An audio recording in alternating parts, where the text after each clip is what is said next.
कराची में बड़ी गिरफ्तारी हुई है। किसकी गिरफ्तारी हुई है? आफाक अहमद का सिर्फ एक दिन रह गया, लेकिन बैनर्स हट गए, पोस्टर्स कहीं नहीं। वजह क्या हुई? तहरीके इंसाफ की कराची में एंट्री या फिर कोई और मामला? कंटेनर्स लगाकर रास्तों को बंद कर दिया गया, और उससे बढ़कर ये कि एमक्यूएम के 107 लापता लोगों को क्या मार दिया गया है? क्या जवाब आया है? अहम खबर। एमक्यूएम का इंजमाम क्या एक ड्रोन अटैक था? बड़ी बात। पाकिस्तान पीपल्स पार्टी क्या एक मार्के में जीत गई है? वजह क्या है वो भी आपके सामने रखेंगे। इससे पहले कि मैं अपने प्रोग्राम का बाकायदा आगाज करूं, हर बार की तरह आपसे दरख्वास्त करता हूं कि इस वक्त पाकिस्तान की सियासत इंतहाई गर्माहट का शिकार है, और ऐसा लगता यूं है कि पाकिस्तान की सियासत में और खुसूसी तौर पर सिंध और कराची की सियासत के अंदर अवाम की भरपूर शिरकत शुरू हो चुकी है, जो कि अपने आप को अलग तस्वुर कर रही थी अब सड़क पर नजर आ रही है। लेकिन बहुत अहम हकाइक और बहुत ही भरपूर खबरों से भरपूर वीलॉग के लिए जरूरी है कि आज से हमेशा कहता हूं कि जब इन सब बातों के लिए मैं नहीं डरता, तो आप भी हिम्मत दिखाइए, डर हटाइए और चैनल को सब्सक्राइब का बटन जरूर दबाइए, जरूर दबाइए। कोई लापता नहीं करेगा, सब्सक्राइब का बटन जरूर दबाइए। आइए गुफ्तगू सिलसिले का बाकायदा आगाज करते हैं। बहुत बड़ी बड़ी और अहम खबरों के साथ मैं गुफ्तगू का आगाज कर रहा हूं। इस वक्त हो रहा है तकरीबन 4:30 बजे का, जब मैं प्रोग्राम रिकॉर्ड कर रहा हूं। वक्त बताना इसलिए जरूरी है क्योंकि यहां पर लम्हा ब लम्हा सूरत हाल तब्दील हो रही है, इसलिए ये बात से आपको आगाह करना जरूरी है। इस वक्त जब मैं प्रोग्राम कर रहा हूं, कराची में इस वक्त एक बिल्कुल ऐसा लगता है कि हर जगह पर कुछ ना कुछ मामलात चल रहे हैं। इस वक्त जब मैं बात कर रहा हूं तो MA जिना रोड पर सुन्नी तहरीक की रैली मौजूद है और उन्हें जाना है अमेरिकन कॉन्सुलेट की तरफ। लेकिन टावर के ऊपर जितने भी रास्ते जाते हैं जो कि अमेरिकन कॉन्सुलेट की तरफ जा रहे हैं, उन तमाम को बंद कर दिया गया है। सुल्तानाबाद से भी उस तरह से कंटेनर्स लगाकर बंद कर दिया गया है। और अब जब मैं आपसे बात कर रहा हूं तो मेरी इतलात यह है कि करीबन कोई 6 बजे के बाद इनकी रैली निकलना शुरू होगी। क्या टकराव की कैफियत होगी, इसकी सारी सूरत हाल मैं आपको अगले वीलॉग के अंदर तफसील के साथ बताऊंगा कि वहां मामला क्या हुआ है। लेकिन उसके साथ साथ आज तहरीके इंसाफ भी कराची की सड़कों पर निकलने का इरादा रखे हुए। मेरी इतलात के मुताबिक कोई 5 बजे के करीब जो है वो, जब मैं बात कर रहा हूं आपसे, उस 5 बजे के बाद खुदादाद चौरंगी से तहरीके इंसाफ को निकलना है, लेकिन गजा के फलस्तीन के झंडों के साथ। उसमें एक ट्रक पर सिर्फ इमरान खान की तस्वीर और एक झंडा लिए हुए, क्योंकि पिछली बार जब तहरीके इंसाफ निकली थी तो उन्हें रोका गया था। लेकिन इस बार तहरीके इंसाफ निकल रही है खुदादाद चौरंगी के पास। जब मैं आपको बता रहा हूं उसके बाद की क्या सूरत हाल होगी वो मैं आपको अगले वीलॉग के अंदर बताऊंगा। लेकिन अब तक की जो अपडेट्स हैं वो मैं आपको आगाह कर रहा हूं। मगर आइए बड़ी खबरों की तरफ आते हैं, और बहुत बड़ी बड़ी खबरें दूंगा। वीलॉग को आखिर तक जरूर देखिएगा, आपको बेतहाशा खबरें मिलेंगी। सबसे पहली बात और सबसे अहम बात, एमक्यूएम महाजिर कौमी मूवमेंट आफाक अहमद साहब, जिन्हें 12 तारीख को निकलना है, लेकिन उस 12 तारीख पर मैं आगे चलकर गुफ्तगू करता हूं। 6 तारीख को इन्हें डिस्ट्रिक्ट सेंट्रल के ऑफिस का इफ्तिताह करना था, वो नहीं हो सका था। आज 11 तारीख है, आज 11 तारीख है, मैं आपको बता रहा हूं, जरा गौर से सुनिएगा। 10 तारीख को दोपहर 2 बजे के करीब से जो इतलात हैं, जो महाजिर कौमी मूवमेंट यानी आफाक अहमद साहब की जमात के ज़राए मुझे इतलात मिली है, वो ये है कि इनके जो डिस्ट्रिक्ट सेंट्रल का ऑफिस जिस जगह खुलना है या खुल चुका है, वहाँ का जो मालिक मकान है वो 2 बजे से लापता है। अब महाजिर कौमी मूवमेंट आफाक अहमद साहब की जमात इस हवाले से राब्ते कर रही है, लेकिन ताहाल उनका कोई अता पता अब तक नहीं मिला है कि वो कहाँ पर है या किस जगह पर है। तो अब जो सूरत हाल बनती जा रही है वो इंतहाई अहम बनती है। दूसरी तरफ एक और मामला हुआ है, इतलात जारी है, जिसका महाजिर कौमी मूवमेंट के ज़राए इस बात का दावा कर रहे हैं कि 12 तारीख को रैली रोकने के लिए आफाक अहमद साहब के बैनर्स और उनकी तस्वीर जहां जहां डिस्ट्रिक्ट सेंट्रल में लगाई जा रही थी, उनमें से अक्सरियत जगह पर उतार ली गई है। बल्कि इतलात ये भी मिल रही है कि जो लोग वहां पर बैनर्स लगा रहे थे या पोस्टर्स लगा रहे थे, उनमें से भी कुछ लोगों को हिरासत में लिया गया था। एक और बात, महाजिर कौमी मूवमेंट के जरा इस बात की तस्दीक कर रहे हैं कि लियाकताबाद में शायद उनके कोई जो हैंडबिल्स तकसीम कर रहे थे उन्हें भी हिरासत में लिया गया है। अब तक इस गिरफ्तारियों की तादाद या इनको जो हिरासत में लेने की तादाद कुल ये 15 के करीब बताई जा रही है, जो महाजिर कौमी मूवमेंट के जराए सोर्सेस बता रहे हैं, उनकी वहाँ पर जो जादूगरनियाँ मौजूद है वो बता रही हैं। जब इसमें से मजीद कितना होगा, क्योंकि अब 11 तारीख की रात शुरू हो चुकी है और 12 तारीख के ये मामलात होंगे, तब सूरत हाल वहाँ पर वाज़ेह होगी। एक बड़ी खबर आपको मैं दे रहा हूँ। दूसरी बड़ी खबर की तरफ आते हैं और दूसरी बड़ी खबर यह है कि एक बड़ा अहम मामला हुआ है कि कामरान टेसोरी साहब जब ये वाक़यात 9 और 10 तारीख की रात को पेश आए थे और 10 तारीख की फिर सुबह जब वो मुख्तलिफ जगहों पर निकले थे और 10 तारीख की सुबह ही एक प्रोग्राम होना था कि जहां पर एक बड़ी मल्टीनेशनल कंपनियां, बल्कि एक मुल्क का एक प्रोग्राम था जहां पर उन्हें जाना था। वहां एक बड़ा अजीबो गरीब वाक़या पेश आया और वो वाक़या पेश आया कि उस प्रोग्राम को 9 बजे शुरू होना था लेकिन वो 1 बजे शुरू हुआ। मैं प्रोग्राम में बताना भूल गया था कि उस इतलात ये थी कि उस प्रोग्राम के अंदर बड़ी बड़ी तमाम लोगों को, अशखास को, जो सियासी शख्सियात हैं उनको बुलाया गया था, जिसमें गवर्नर कामरान खान टेसोरी साहब भी थे, जिसमें नासिर हुसैन शाह साहब भी थे।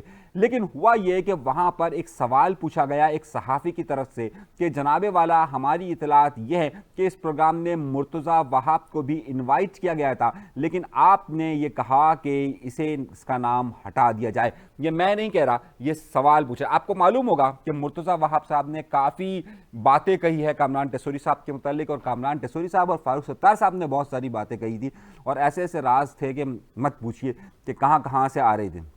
खैर, अब हुआ यह कि जब उनसे सवाल पूछा गया कि जनाब क्या आपने नाम हटवाया है जानबूझ के मुर्तज़ा वहाब साहब का कि वो यहाँ पर ना आए, तो कामरान टेसोरी साहब ने कहा कि जनाब मुर्तज़ा वहाब साहब की तो कोई मामला है ही नहीं, यहाँ पर जब नासिर हुसैन शाह साहब जितना इतना बड़ा नाम मौजूद है तो फिर उनकी ज़रूरत क्या है। तो दर हकीकत हो ये रहा है कि पाकिस्तान पीपल्स पार्टी के अंदर भी इस वक्त तकसीम और ग्रोह जो है, इसी तरीके से एनक्यूएम पाकिस्तान का भी ये मामला है कि अगर कामरान टेसोरी साहब की नासिर हुसैन शाह साहब, मुराद अली शाह साहब से बहुत अच्छे ताल्लुकात हैं, शजीर इनाम नेमन साहब से उनके ताल्लुकात बहुत अच्छे हैं, लेकिन दूसरी तरफ मुर्तज़ा वहाब से अच्छे ताल्लुकात हैं, तो मुर्तज़ा वहाब को बचाने के लिए बाकी तमाम कोई लोग नहीं आ रहे हैं। मुर्तज़ा वहाब का ग्रुप अलग लड़ रहा है। इसी तरीके से कामरान टेसोरी साहब के और मुर्तज़ा वहाब का जब मामला चल रहा है तो कामरान टेसोरी के लिए बात करने के लिए सिर्फ फारूक सत्तार आ रहे हैं, बाकी कोई भी नहीं आ रहा। तो दोनों जगह ये ग्रोह वाज़े तौर पर नजर आ रही है, तकसीम का फार्मूला नजर आ रहा है सामने सामने।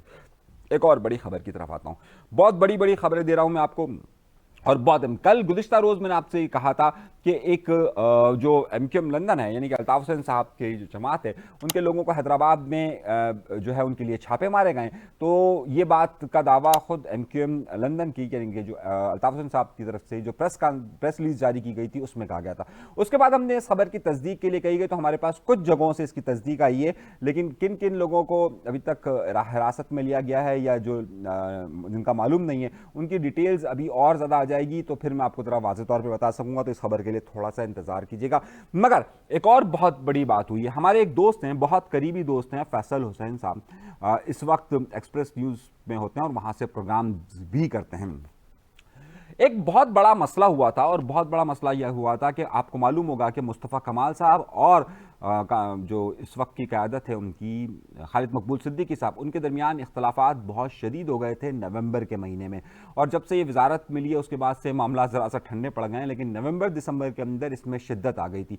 और बाकायदा जो एनक्यूएम की जो कोर कमेटी का एक व्हाट्सएप ग्रुप है उसमें मुस्तफ़ा कमाल साहब ने सवाल पूछे थे साथ खालिद मकबूल सिद्दीकी साहब से। ये सवाल, ये चैट तमाम लोगों को मिल गई थी, ये हमारे पास भी थी, बहुत सारे लोगों के पास थी। उस चैट में ये बात 7 सवालात में एक सवाल ये पूछा गया था कि एनक्यूएम के जो 107 अफराद लापता हैं, क्या ये बात ठीक है कि मोहसिन नकवी साहब ने खालिद मकबूल सिद्दीकी साहब को ये बात बताई है कि 107 अफराद अब इस दुनिया में नहीं रहे, इसकी वजाहत करें। जो 7 सवालात थे उसमें से एक सवाल था। तो फैसल हुसैन साहब ने ये सवाल हमारे सामने रखा है। अभी ये इंटरव्यू टेलीकास्ट नहीं हुआ है, लेकिन जवाब हमें पता चल गया है, और उस जवाब में यह है कि खालिद मकबूल सिद्दीकी साहब ने ये कहा है कि वो 107 अफराद जिंदा हैं। अब ये बहुत अहम खबर है, ख़ासतौर पर एनक्यूएम केस की जो सियासत है उसमें, कि जो लापता अफराद का मामला उठाया जा रहा था उसमें दावा सामने आ रहा था कि शायद कोई मोहसिन नकवी साहब ने गुफ्तगू में ये कहा है कि 107 अफराद मौजूद नहीं है अब इस दुनिया में। उस हवाले से फैसल जो मुस्तफ़ा कमाल साहब हैं उन्होंने इस बारे में बाकायदा लिखा था और फिर उसके बाद ये सवाल पूछा गया फैसल हुसैन साहब की तरफ से, तो उसका जवाब ये आया है। दूसरी बड़ी खबर इसी इंटरव्यू के अंदर है और वो ये है कि, और जो जिसका बाकायदा आप थंबनेल भी अगर आप देखेंगे तो थंबनेल है कि क्या पीएसपी और एमक्यूएम के इंजमाम से, इनके मिलने से एमक्यूएम को क्या नुकसान हुआ है या फ़ायदा हुआ है। इसका जवाब, इसकी सारी तफसीलात आपको ज़ाहिर उस प्रोग्राम में मिल जाएगी, लेकिन इसकी तफसीलात और प्रोग्राम की अगला हिस्सा जो है वो मैं आपको आगे चलकर बताऊंगा कि अगले व्लॉग के अंदर ज़रा तफसील के साथ इस पर बात करेंगे। और 5-6 खबरें हैं, बड़ी खबर हैं, तो खबरों को सुनते रहिए और आगे बढ़ते रहिए। चैनल सब्सक्राइब करने का फिर दरमियान में इसलिए कह रहा हूं कि भाई चैनल ज़रूर सब्सक्राइब कीजिए। आगे आइए, और उसके बाद की एक बड़ी अहम खबर मैं एक और भी देने वाला हूं आपको, और ख़बर यह है कि पाकिस्तान पीपल्स पार्टी के लिए एक अच्छी खबर आई है। और अच्छी खबर यह है कि अब तक ये दावा किया जा रहा था कि 6 कैनाल्स हैं उसके मामले में पाकिस्तान पीपल्स पार्टी ने कौमी असम्बली के अंदर अभी तक कोई बात नहीं की है। लेकिन हुआ यह है कि कल जब तहरीक इंसाफ ने करारदाद जमा करवाई थी तो ये बात कही जा रही थी कि भाई तहरीक इंसाफ ने करारदाद जमा करवा दी, अब तक जो है वो पाकिस्तान पीपल्स पार्टी ने करारदाद क्यों जमा नहीं करवाई। अच्छा देखिए, ये बात ज़रा सी समझने की है। ये बात है तकरीबन 7 तारीख की और आज तारीख है 11। ये और जो पाकिस्तान तहरीक इंसाफ है उसने जो करारदाद जमा करवाई है वो जमा करवाई है 10 तारीख को। तो 10 तारीख को, 7 तारीख को पाकिस्तान पीपल्स पार्टी अपनी करारदाद जमा करवा चुकी है, लेकिन उस पर अभी तक बहस नहीं हुई है। मेरे पास इसके वाज़ेह सबूत और शवाहिद मौजूद है कि कौमी असम्बली में इस करारदाद के हवाले से बहस भी हुई है।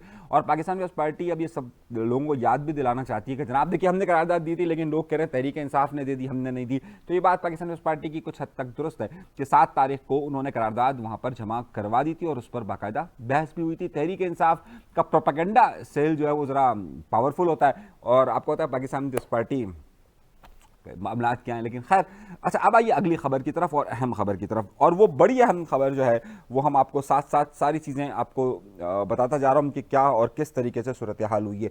एक और बड़ी अहम खबर और बहुत अहम बात हमारे सामने आई है कि क्या जो तहरीक इंसाफ निकली है कराची शहर के अंदर और वो गज़ा के हवाले से निकली है, तो क्या 13 तारीख को जो जमात इस्लामी और जमीयत उलमा इस्लाम निकल रही है उसके साथ भी तहरीक लब्बैक निकल रही, तहरीक इंसाफ निकल रही है या नहीं निकल रही है। इस हवाले से तहरीक इंसाफ इस वक्त मौके की तलाश में है कि लोगों के साथ किस तरीके से मर्ज कर कर वो निकल सकती है। तो यहाँ पर भी एक बड़ा सवाल है कि तहरीक इंसाफ जमीयत उलमा इस्लाम के धरने को, कराची वाले मिलियन मार्च को ज्वाइन करेगी या नहीं करेगी।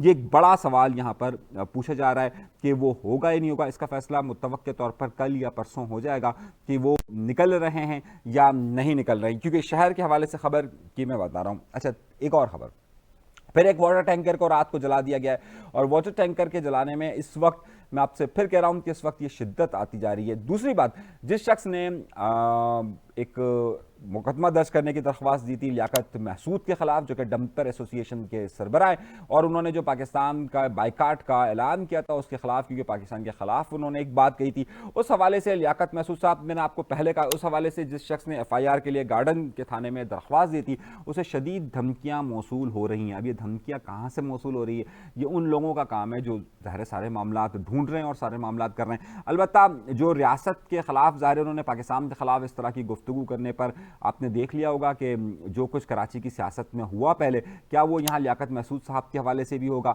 सवाल ये बनता है कि लियाकत महसूद साहब इस पर भरपूर सियासत कर रहे हैं। और लियाकत महसूद साहब, मैं आपको एक और बात बताता चलूँ कि जितने भी पानी के टैंकर हैं या जितने भी डंपर्स हैं उसकी सारी मलकियत जो है वो लियाकत महसूद या पश्तूनों के पास नहीं है। इसमें से एक बहुत बड़ा हिस्सा जो है वो नियाजी कम्युनिटी के पास है और वो इस बारे में बड़े आजकल लोगों को बता रहे हैं। वो जो डंपर्स के मालकान और वाटर टैंकर के मालकान हैं वो कह रहे हैं कि बिला वजह लियाकत महसूद जो है वो अपनी सियासत कर रहे हैं और अपनी सियासत के अंदर वो पश्तूनों को लड़ा करना चाह रहे हैं। लेकिन इस सारे मामलात में हमारा ताल्लुक नहीं है। लेकिन इसमें जो सबसे ज़्यादा नुकसान की जद में आ रहे हैं वो वाटर टैंकर आ रहे हैं और वाटर टैंकर से इनका कोई ताल्लुक नहीं है। तो ज़रा सा जो है वो अगले चंद दिनों के अंदर आपको ये खबर भी मिलेगी कि लियाकत महसूद के खिलाफ कुछ और टैंकर्स एसोसिएशन और डंपर की जो एसोसिएशन हैं वो सामने आने वाले हैं, क्योंकि इसमें जो वाटर टैंकर्स हैं वो बड़ी तादाद में चलते हैं, डंपर्स कम चलते हैं। वाटर टैंकर्स की मालकान का इशू कुछ और होने वाला है। तो आइंदा दिनों के अंदर ये जो सियासत हो रही है कि जिसमें लियाकत महसूद साहब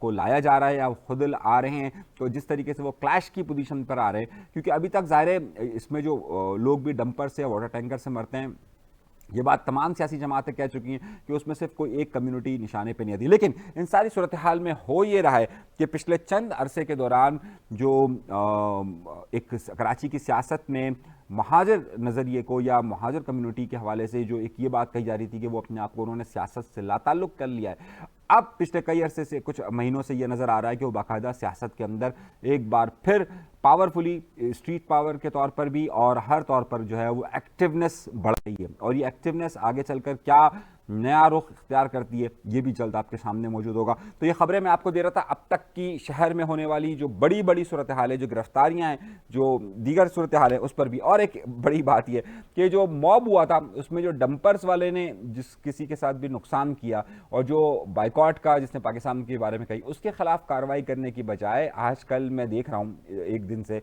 कि हो ये रहा है कि उन लोगों को तलाश किया जा रहा है कि जिन्होंने नारे लगाए थे। अरे भाई, वो हुजूम होता है, आप उन लोगों को मत फोकस कीजिए, असल इशू को फोकस कीजिए। आप जितना उस फोकस की तरफ बढ़ेंगे कि जनाब जिन्होंने नारे लगाए हैं बस उनको पकड़ा जाए, और ज़ाहिर है वो नारे वहाँ पर अगर अल्ताफ़ हसन साहब के लिए लगे हों, आफाक अहमद साहब के लिए लगे हों, मुत्तहिदा कौम पाकिस्तान के लिए लगे हों, तहरीक लब्बैक के लिए लगे हों, वहाँ बहुत सारे लोग थे ना, वो मॉब था। अब वो मॉब में तो हर ग्रोह, छोटा छोटा ग्रोह मौजूद था और वो हर शख्स अपने अपने नारे लगा रहा था। अब ये देखा जा रहा है कि नारे किसने लगाए थे। कहानी को आगे बढ़ाइए। ये अब इन सब चीज़ों पर काम करने से और ज़्यादा इश्तिहाल फैलेगा और ज़्यादा मामलात होंगे, उसी उस बात को रहने दीजिए और आगे चलिए कि आखिर ये डंपर्स को कानून की जद में, कानून पर किस तरीके से लेकर आना है, इन्हें इस पर आप बात करें। इस शहर के अंदर लॉ एंड ऑर्डर को कैसे बेहतर करना है उस पर गुफ्तगू करें। ये नारों पर गिरफ्तारियाँ और इन चीज़ों पर गिरफ्तारियों को अगर आप चलते रहेंगे तो फिर मामलात और मज़ीद ख़राब होंगे। मेरा काम, आप मुझसे ज़्यादा बालिग हैं, आप मुझसे ज़्यादा बाशऊर हैं, आप मुझसे ज़्यादा समझदार हैं, सही है, तो आप खुद फैसला कर लीजिए। अपना बहुत ज़्यादा ख्याल रखिएगा। अभी के लिए इजाज़त दीजिए, और मज़ीद खबरें मेरे पास आ रही हैं तो मैं अभी आपको अगले व्लॉग के अंदर मज़ीद डिटेल्स बताऊँगा। चैनल ज़रूर सब्सक्राइब कीजिए, सब्सक्राइब कीजिए, सब्सक्राइब कीजिए। इजाज़त दीजिए। अल्लाह ने के बाद। पाकिस्तान जिंदाबाद।